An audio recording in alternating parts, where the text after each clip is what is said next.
フラッシュの色に関しても違って iPhone 16E の方が優れてる。意外と違うのかも。C1 チップちょっとやばいかも。一回押した後にグラグラ。どうもこんにちは、まみよしです。ついに届きました iPhone 16E ブラックとホワイト。ということで今回はこちらの iPhone 16E 開封して実際にこちらの iPhone 16とどう違うのか比較レビューしていきます。この動画見ればどっちを買うべきなのかわかると思うので決まったらぜひコメント欄で教えてください。ということで早速やっていきましょう。ということでこちら iPhone 16E 左がブラックで右がホワイトです。ちゃんと箱の横もリンゴマークの色が変わってる。 iPhone の色も両方いくか一気に。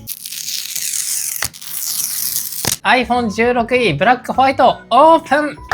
おー、全然違うな、これ2つ。こっちがブラック。光に当てるとこんな感じ。あ、これもかっこいいな、でも。ホワイトこれ。いや、ホワイトめっちゃいい。iPhone 16 Pro のこのブラックって言われても全然わかんないぐらい高級感あるね。かっこいい。付属品は、まあ一緒だね。SIM ピンと USB-C to-C の充電ケーブル。こっちがブラック。いや、かっこよ。一眼ね、ちょっとチャッチく見えるかなと思ったんだけど、普通にね、高級感ある。全然これメインでいいよ。これが白ね。やっぱカメラの部分ね、ちょっと薄い気がするな。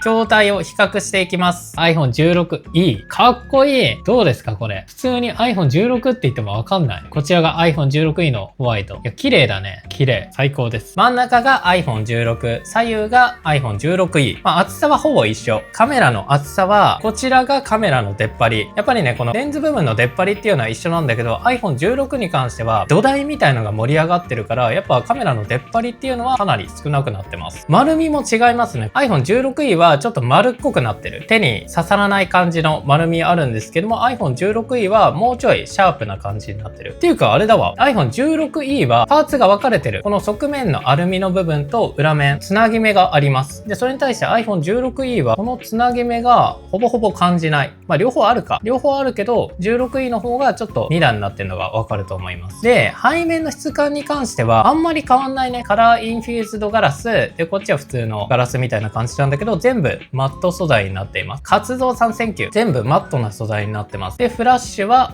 フラッシュ小さいね。16のフラッシュは結構でかいけど、16E のフラッシュはかなり小さい。これ多分輝度は違うと思います。で、あとレンズに関しては、真ん中じゃない外側の黒いリングみたいなのがこっちの方がでかい。だからレンズ自体がちょっとちっちゃいんだね。16と16に比べると。だからカメラ画質もやっぱり16の方が多分良くなるかな。で、マイクに関しては場所が違うだけで基本的には一緒。こちらが左側面。まあ基本的な位置関係は一緒ですね。アクションボタン、音量上げ下げ、SIM トレイ。上側はスリットが1本入ってて、右側に関しては電源ボタン位置一緒で、カメラコントロールボタンがなくなってます。下側に関してはスピーカー穴とマイク、そして USB-C 端子。このグリルの数とかも一緒ですね。ということで本体の違いに関しては、カメラの数、そしてセンサーサイズ。iPhone 16の方がちょっと綺麗に撮れると思う。で、マイクに関しては多分見た感じは一緒で、フラッシュが 16E は小さい。で、あとこの側面とのつなぎ目は 16E の方がちょっと目立つのと、カメラコントロールがないぐらいって感じですかね、見た目は。あとは前面のノッチ。そうで、今回の iPhone 16E に関しては iPhone 16にあるマグセーフがありません。マグセーフっていうのはこういったアクセサリーを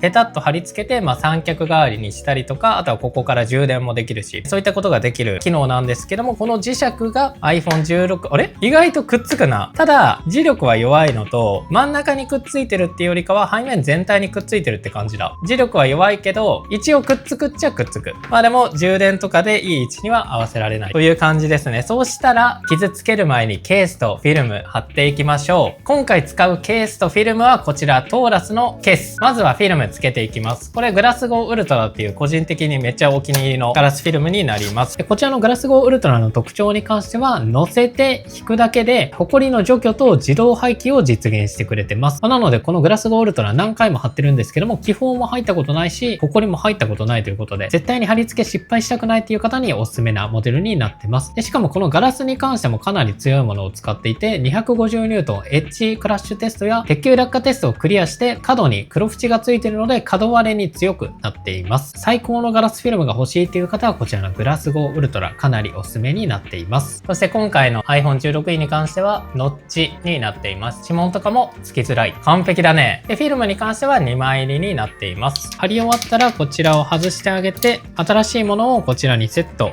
下側を差し込んであげて、上側を爪を留めてあげる。こうすることで2枚目は貼り付けることができます。で、ケースに関しては今回こちら、オースタンド R フィットネスというオースタンド R のアップグレード版つけていきます。このケースに関しては側面ドットのデザインになってまして、これが滑り止めとして効くらしいです。で、本体自体もiPhone SE3 みたいな感じでラウンド加工ちょっと丸まってるので、手にフィットしやすいっていうメリットがあります。で、あとはトーラスならではの360度回るスタンド付き。これはスマホリングとしても使えるし、こんな感じでスタンドとしても使えます。で、もちろん今回リングが付いてるので、こういったマグセーフアクセサリーもくっつくようになります。あと、ワイヤレス充電に関しては今回 7.5W の C 充電しか対応してないんですけども、マグネットの位置を合わせることによってロスを少なく充電することができるので、基本的にはこういったリング付きのケースがおすすめです。今回は iPhone 16E の白に取り付けていきます。めっちゃぴったり。iPhone 16E の白につけるとこんな感じ。いいね。トーラスのロゴがあって、電源ボタン。で、アクションボタンもしっかり押せます。ボタンもかなり押しやすい。この穴に関してもしっかりと作られています。で、ここ1個穴が多くなってるんですけども、ここの間にストラップを通すことによって、ストラップホールとしても使えるようになっています。あと、もちろんトーラス同士なので、ケースとフィルムの干渉もなし。見て、このクリアランス。完璧でしょ？ズレ全くなし。で、今回トーラスから出た充電器も紹介していくんですけども、こちら、アイスナノフォールドプロ充電器ということで 30W の AC アダプタになっています。こちらの特徴としては、トーラス史上最小。こちらプラグ部分が折りたためるので、持ち歩くときにコンパクトに持ち運ぶことができます。で、今回の iPhone 16E に関しては、最大 27W ぐらいで充電できるんですけども、こちらはしっかりと 30W に対応しているので、iPhone も急速充電できるし、あとは iPad とかも急速充電することができます。あとは MacBook Air とかも30W で充電することができますね。こちらガンとグラフェンを使っているので、急速充電中でも熱くなりづらいので、長期間使っていく上での耐久性っていうのも高い AC アダプタになっています。で、こちら何よりね、このデザインがめちゃめちゃいいですね。中の四角い部分にちょっと乗っかっている感じ。この光沢感、そして高級感。かなりすごいですね。トーラスアイス。こんな感じのデザインになっています。で、これね、コンセントに挿した感じ、結構このコンセント自体がちょっと分厚いのかわかんないですけども、しっかりとコンセントに食いついてる感じで抜けづらくなってたので、そういった点も結構こちらのメリットになっています。そうしたら初期設定していきましょう。ノッチ。なんか久しぶりに見たけど、逆にいいかも。懐かしさがあっていい。特にね、そんなに古いデザインっていう感じはないかもな。今のところ気になっていません。今のところかなり満足度は高いです。どうですかこれ。かっこいいでしょ。皆さんぜひグッドボタンお願いします。今16と 16E 横に並べてるんですけども、画面起動両方 100% です。こうやって見ると、なんかあんまり変わんないね。で検索しました。この状態だと、なんかこっちちょっと黄ばんでるように見えるな。画面の色がちょっと違うか。ナイトシフトは両方オフ。トゥルートーンオフ。でもやっぱ違う。違うね。画面の明るさ。16、16E。最高起動です。やっぱり結構違うかも。こんぐらいから。やっぱ iPhone 16の 80% の画面起動っていう感じかな。なんか色味はこっちの方が綺麗に見えるね。肉眼だとあんま変わんないんだけど。やっぱ画面起動は iPhone 16の方が圧倒的に明るい気がします。これ外で見たら結構違いはわかる気がするね。で、ベゼルに関して。ベゼル比較していくと iPhone 16とそんな変わんないかな。ベゼルの差はこんな感じ。一緒だね。ベゼルの太さは多分一緒だと思います。ダイナミックアイランドとノッチね。でもこれは両方ともどっちでもいいかなっていう感じ。こっちの方がちょっと表示領域が広いけど、逆にゲームとかだとここの上の部分が若干気になるっていう人もいるらしい。こんな感じの違いになります。ベゼルは一緒で、ダイナミックアイランドかノッチかっていう違いぐらいな気がします。今ちょうどケース取ったんで、じゃあこれでグラつき具合、ガタつき具合をチェックしていきます。まずは iPhone 16。結構ガタガタする。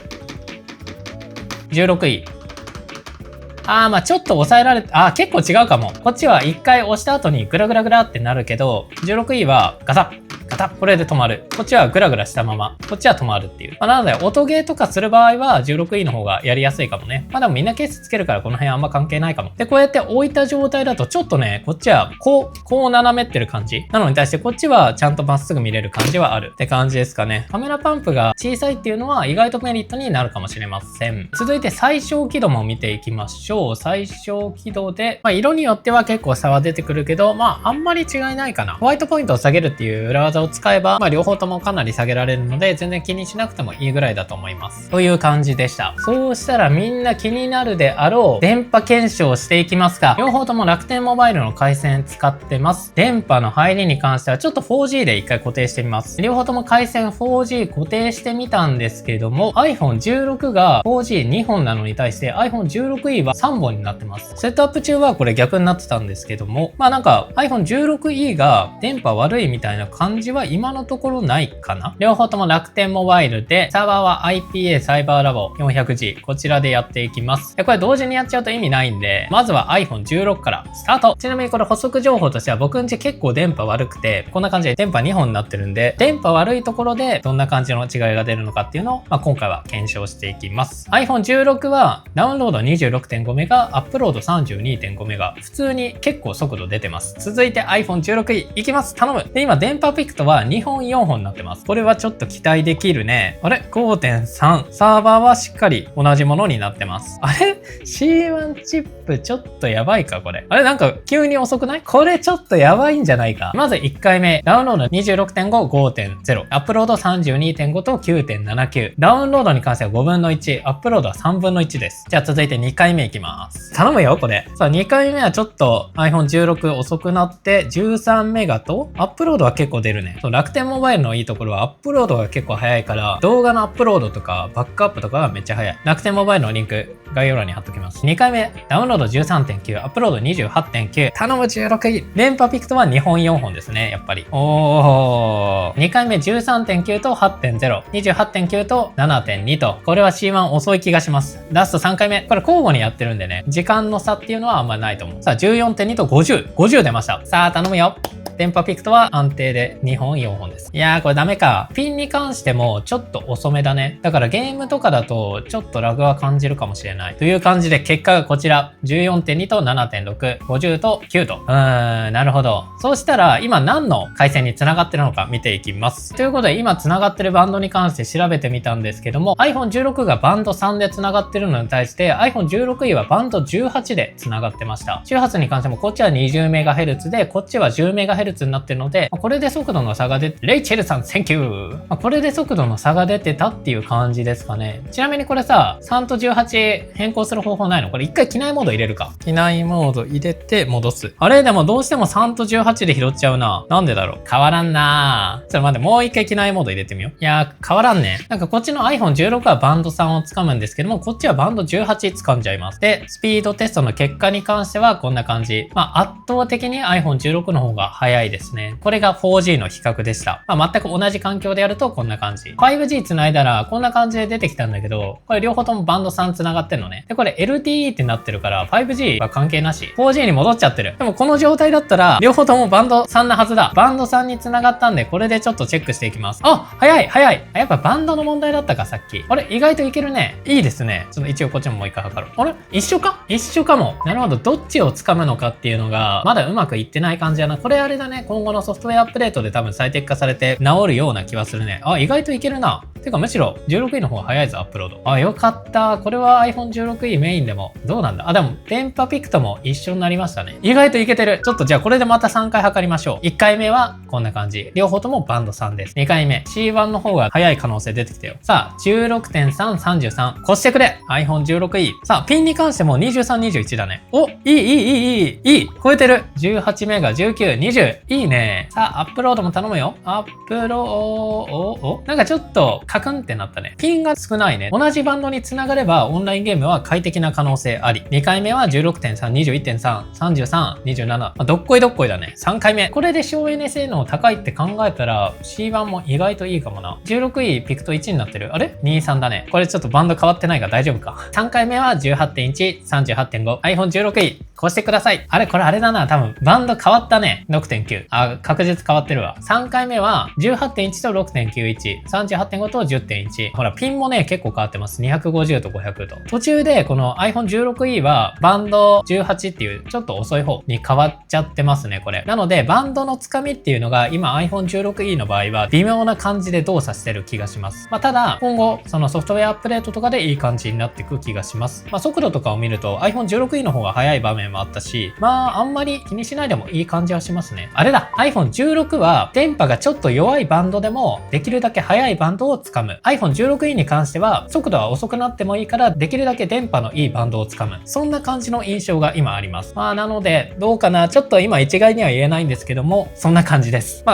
の辺はね今後動画で検証していくので、気になる方はチャンネル登録グッドボタンお願いします。ちなみに測った結果がこちらで、ちょっとバンド確認するね今。やっぱ18になってる。やっぱ最後で変わったんだな。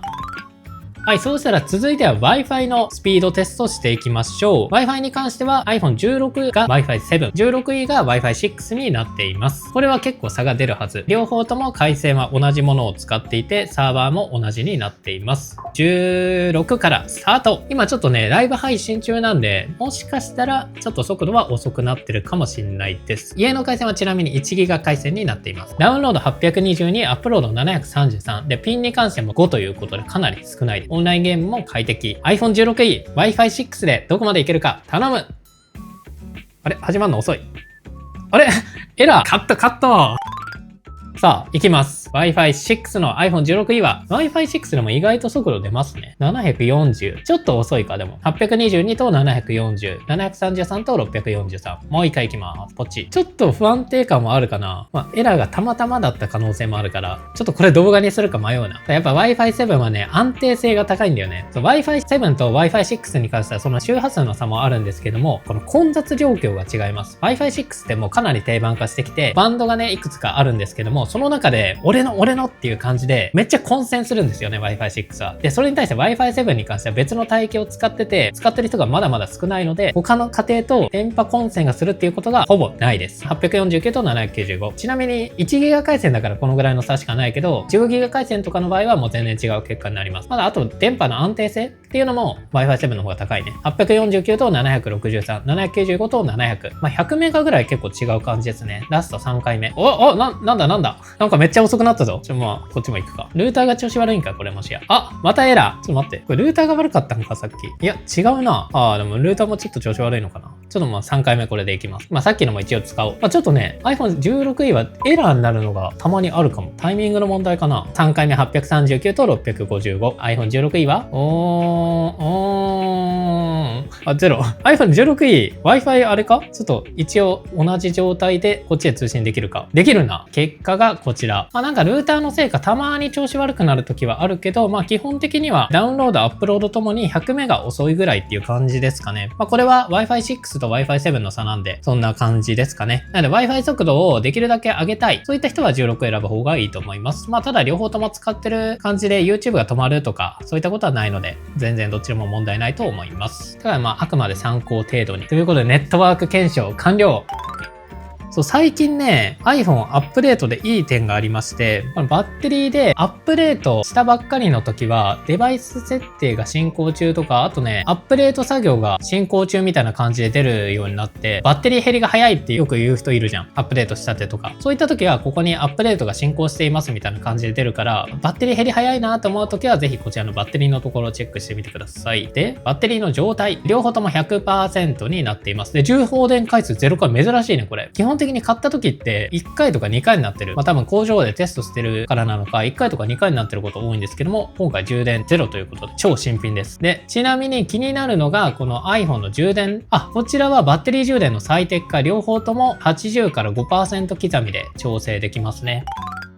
そうしたら気になるベンチマークやっていきますよ。ケースはね、だいたい同じような感じのものをつけてるんで、ゲームもね、ケースつけながらやると思うんで、この状態でベンチマークチェックしていきます。まずは暗筒からいくか。デバイス情報に関してはこちら、iPhone 16と iPhone 16E。OS は両方とも一緒で、A18 チップだけど、GPU コアが5コアと4コアと。メモリーに関しては、両方とも 8GB ですね。スタートテスティング。ポチ !iPhone 16が159万5000。iPhone 16E が134万8000。CPU なんかこっち減ってるね。CPU 同じのはずなんだけど。GPU は減ってる。ちょっとこれはわかんないな。セットアップしたてだからっていう可能性もあります。熱に関しては、両方とも熱いです。一番気になるゲーム性能をちょっとチェックしていこう。ここでね、バッテリーの減りも見ていきましょう。ローディングに関しては両方とも同じ。さあ、FPS は両方ともまずは60フレーム維持。これを20回ループするんで、長時間ゲームする時の FPS はどんな感じで変化していくのかっていうのがこのテストで見れます。60、40。あれ結構差があるかこれ。あれ意外と違うのかも。17ってエアー出ますかねわかんない。でも出るかもね。あ、今ちょっと暗くなったね、16。これ20回回してる間に多分両方とも FPS は同じぐらいになると思うんだよね、熱で。結構違うぞ。今3周目で60と30。半分ぐらいになってるか。あれ結構画面暗くなってない？てかなんか iPhone 16E よりも暗くなってるな。でも FPS は出てる。16E の方が明るいよね。で、やっぱこの画面が暗くなってほしくないっていう人は、この 16E 結構いいかもね。だって最初はこっちの方が明るかったよね。お、ちょっと落ちてきたよ、16もほら。46、こっち36ぐらいになってるけど。さっきまではもう FPS 常に張り付き、60張り付きが多かったけど、徐々に性能低下してきました。今は5周目です。何と何で比較してるんですか？ 16 と 16E です。あ、今暗くなったね。16E も暗くなりました。これで画面の輝度一緒ぐらいかな。やっぱコア数が多い分、暗くなるのが早いのは16。意外と熱で性能落ちないな、16。まあでもゲームをやるんであれば、まあ16の方が FPS は高そうだね。16無印は性能高い分サーマルスロットも出るのかな？いや、そうだと俺は思ってんだよね。ただこれを見ると、今のところそこまで下がってはないね。30、41。暗くなった今。やっぱり熱耐性は 16E の方が高い。真っ暗でしょ、これ。こっちは明るいでしょ、まだ。意外と 16E の方が快適なんじゃない？画面が暗くなっても FPS が出るの方がいいか、画面明るい状態で FPS ちょっと落ちてる方がいいか、みんなどう？でもね、FPS は16落ちてないんだよね。やっぱ10ぐらいね、画面が暗くなったとしても iPhone 16の方が FPS は高いですね。ぜひチェック。下の方が明るく見えるんですけど、画面の明るさって同じですか？同じです。16は熱で画面暗くなってる。あれこっちも暗くなってない？あれちょっと見てない間に暗くなってる気がする。今けど一緒ぐらい。てか結構びっくりしてんのが、FPS がね、16もあんま落ちてない。FPS の差はでも縮まってきたよ。4ぐらい。4から 5fps ぐらいの差になってきた。さっき10ぐらい変わってたけどね。だからやっぱ長時間ゲームやるんであれば、どっちでもそんなに変わんないかも。5から10の差って感じか？ということでついに結果が出ました。まずは熱。両方とも熱いです。かなり熱い。ちなみに画面輝度は両方ともマックスでやってた感じだね。結果がこちら。ベストループスコアが1030と9671。これはあれだね。熱問題とか何も起きてない状態の最高のスコア。で、ローエストループスコアっていうのは一番下がってる状態。だからここの差が大きいほど熱問題が発生してるってことです。これが8700と7760。スタビリティ。これは安定性だね。だからどんぐらい FPS が下がんなかったかみたいな。あれでもそうやって見るとこっち 80.2 だな。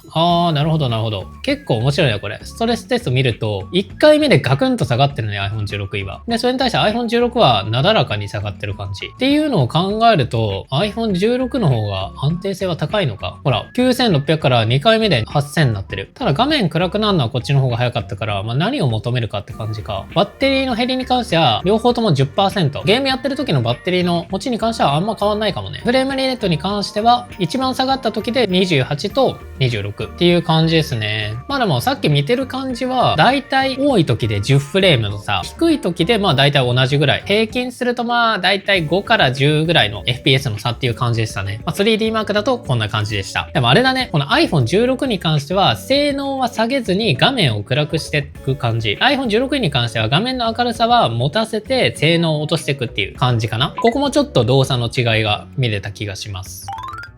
続いてはカメラの画質とか機能をチェックしていきます。まず iPhone 16に関しては超広角カメラがついているので 0.5 倍、そして1倍、2倍ができるのに対して iPhone 16E に関してはカメラが1つしかないので1倍と2倍のみになっています。で、さらに iPhone 16に関しては超広角カメラにマクロ撮影が対応しているのでマクロのボタンっていうのもついています。で、他にはポートレートモードで、そして iPhone 16に関しては空間ビデオとか空間写真っていうのが撮れるんですけども iPhone 16の場合はそちらが撮れません。で、パノラマは両方とも対応。ビデオに関しては両方とも 4K60 コマで撮影可能です。で、iPhone 16に関してはシネマティックモードって言って、ポートレートモードの動画版みたいなやつが撮影できるんですけども、そちらは iPhone 16E 非対応になっています。で、スローに関しては両方ともできて、タイムラプスも両方とも撮れますね。で、さらにもう一つ違う点がありまして、ポートレートモードですね。こちらポートレートモード、まずインカメでやってみます。インカメの場合は、両方ともポートレートモードになって背景ボケができるようになってます。なので、インカメの場合は物でも顔でもしっかりとポートレートモードが使える形になります。ただこちら、ポートレートモード、アウトカメラに関しては注意が必要で、iPhone 16の場合はアウトカメラでもしっかりと物に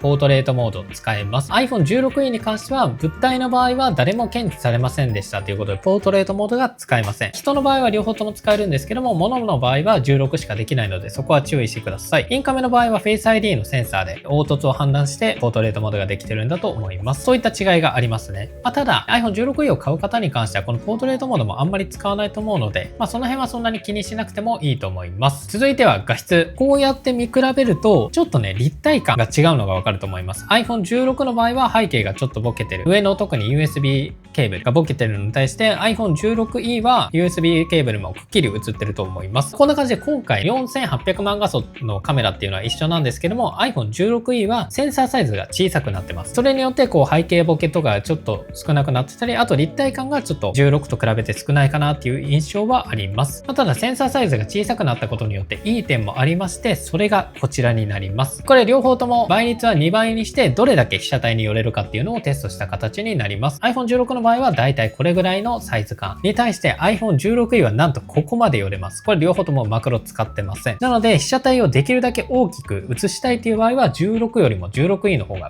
優れてる形になります。これ結構意外ですね。それこそテーブルフォトご飯があってそれを2倍ズームで撮るっていう方はこっちの iPhone 16E の方が優れてるかなと思います。ただ立体感に関してはやっぱりこの16の方がちょっと上かなっていう感じはあります。で iPhone 16に関してはマクロモードが使えるんですけども、それをオンにしたのがこちら。ピントは合ってるんですけども、ちょっと広角を使うとこう広がった感じになるのでちょっと映りが違うと思います。こっちは本物に近い感じ、こっちはなんかダイナミックに映ってる感じで、あと超広角を使うことによってこんな感じでちょっと解像感が低くなってるので、そういったことを考えても iPhone 16E の広角カメラは優秀になってると思います。ただ背景ボケとかこう立体的な絵を撮りたいという場合は16の方が優れてるっていう感じですね。続いてビデオを撮っていきます。ビデオに関しては iPhone 16がセンサーシフト式の光学手ブレ補正に対して iPhone 16E はただの光学式手ブレ補正になってます。これで手ブレ補正が違う可能性があるのでちょっとここを検証していきます。はい、そしたら画質チェックしていきます。ついでにマイクもチェックしていきましょう。今廊下でちょっと薄暗い感じの場所ですね。どうでしょうか、画質の違い。できるだけ同じ画角で撮りたいと思ってます。若干色味が違うかな。でもね、iPhone で見た感じは画質は特に今のところ差はないです。じゃあ比較していきます。今歩いてます。両方とも歩いてます。で、こちらが銀の盾。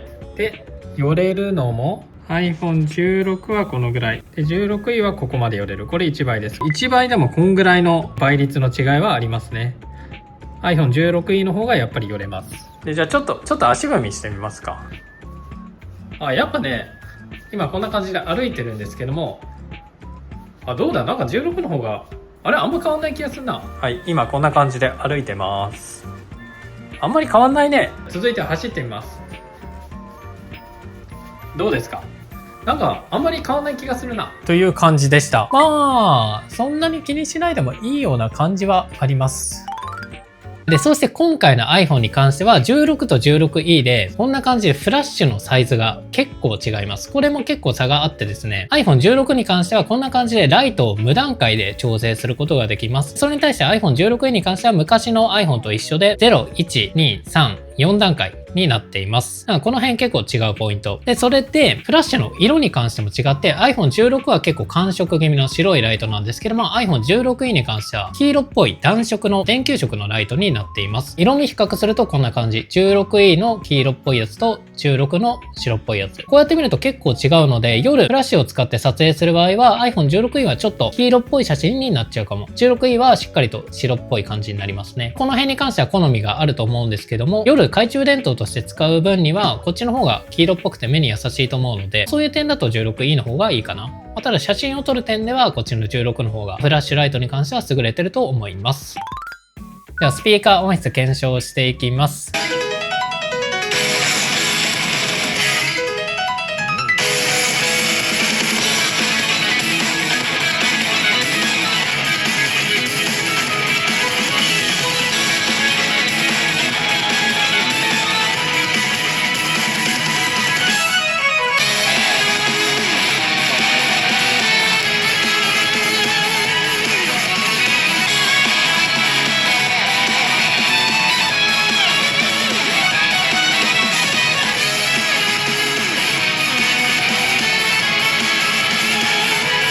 比べるとでも 16E の方がいいけど、比べなかったらそんなわかんないと思うわ。16E の方がこうしっかりしてる、ちょっと高級なスピーカーっていう印象はあるかも。ただ音だけを聞いてこれどっちって聞かれたら多分わからんね。こうやって置いてると iPhone 16はもうここぴったりついてんので、それに対して 16E はこうなってる。そういう点では iPhone 16E いいね。この全部設置してんの。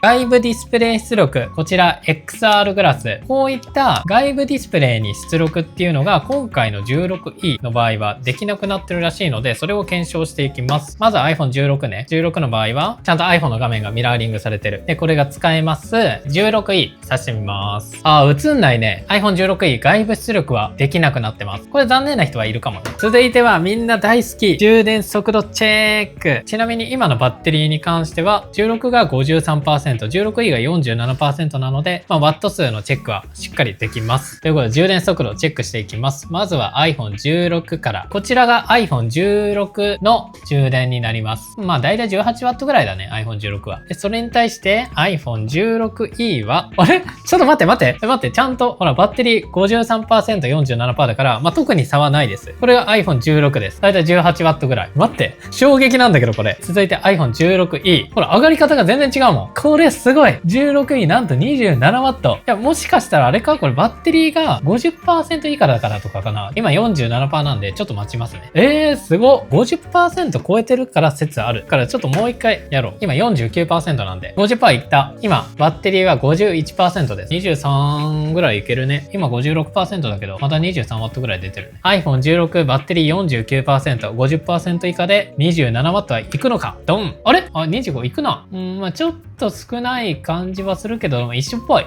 だいたい一緒ぐらいですね。やっぱ 50% 以下と 50% 超えたらちょっと変わんのかも。そっか、じゃあ 16E で速くなってるってことはないのかな？ 16E 58% ね。ただね、やっぱ 50% 超えて挿すと 18W ぐらいまで制限。そうだね、多分 50% が境目なんだろうな。多分若干 16E の方がワット数は高めの時もあるかもしれない。16E が負けてるってことはないかなって感じです。続いてはワイヤレス充電いっちゃいますか。今回検証はこれでいきましょう。アンカーの G2 充電。これもここに挿せばね、何ワット出るか見れるんで。iPhone 16はこのリングが出るのに対して iPhone 16E はこのリング出ません。普通のワイヤレス充電になってるやっぱり。これでワット数が違うはず。まずは iPhone 16からチェック。12W。ちょっと上がってきたね。13、14。G2 なんだけど20出てんね。5W はロスかも。一応ここの表記上、使ってるワット数に関しては16だと 20W 出てます。バッテリー残量は今 51%。で、それに対して今回の iPhone 16E に関してはマグセーフ非対応になっているの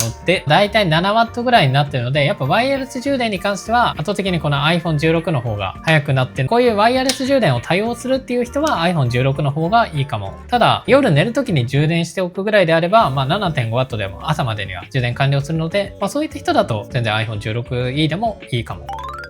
ということで今回 iPhone 16E 開封して iPhone 16と比較してみたんですけども、この iPhone 16E かなりいいと思います。C1 チップの動作が今までの iPhone 16とちょっと違ったり、あと Wi-Fi 6で若干繋がりにくい感じはあったんですけども、多分それは Wi-Fi ルーターのせいとして、ほぼほぼ同じように使えるし、画面が暗くなるっていうことも iPhone 16E の方が少なかったので、25,000円安いし、iPhone 16とほぼほぼ同等で使えるし、iPhone 16E 普通にコスパいいと思います。今後、そのゲーム性能の検証とか、そういったものも比較動画どんどん出していきますので、この iPhone 16E 気になる方はぜひチャンネル登録、グッドボタンお願いします。ということで以上、バイバイ。